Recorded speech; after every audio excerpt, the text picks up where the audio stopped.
As human beings, we have this capacity for rationality, for imagining what is a good life, and Right. the ethical project at a personal level, day to day. I think coming back to this question of time, we're constantly changing. I think you could describe, lived experience as sort of this ongoing process of self-transformation in a way. How do you apply this ethical project at this practical lived level? You mean personally? Either personally, or if you have suggestions for the rest of us here. Sure. I mean, it's quite simple. I mean, it really depends on the kind of moral framework and moral project that you've adopted. So, and also the notion, the idea of perfectibility and possibly human perfection that you entertain. And there are different ways to frame this. In my case, I would say, I believe that, some of those potentialities that I refer to, which have to do with the way you can develop your reason not only as a kind of a cognitive tool for enhancing your grip on your environment and achieving certain immediate, material goals, but more generally, the capacity of controlling yourself, regulating yourself in terms of choosing or willing certain desires as opposed to others. This capacity of shaping oneself morally, in shaping a character, if you like, is very much the core of the ethical project. So not just going with our impulses, with our typically. Our, you want to call it impulses. Sometimes it's a bit more elaborate than that.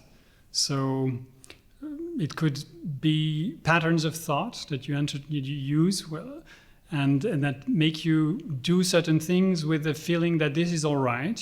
Self-justification. You convince yourself that something that deeply is not quite right. You find reasons for doing it nonetheless. So this is a little more than raw impulse. Ustad Elie, that you mentioned in the introduction, had this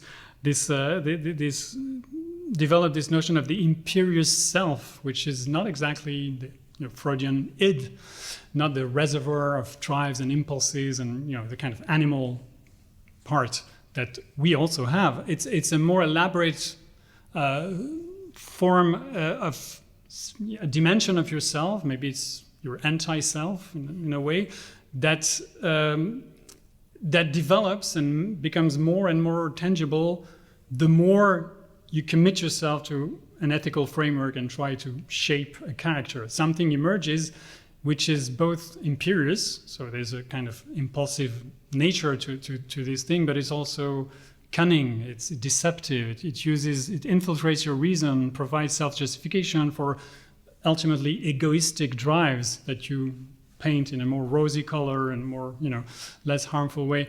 And this notion is, I think, very useful. So in coming back to very practical stuff, so an interesting exercise that can be carried out easily is at least once a day, deliberately choose to do something that you feel this thing in you, this anti-self, this personality within you that actively resists the ethical project would disapprove, something that this imperious self would actively resist, and try to force yourself to do it nonetheless. So I think this is very effective in terms of shaping a character.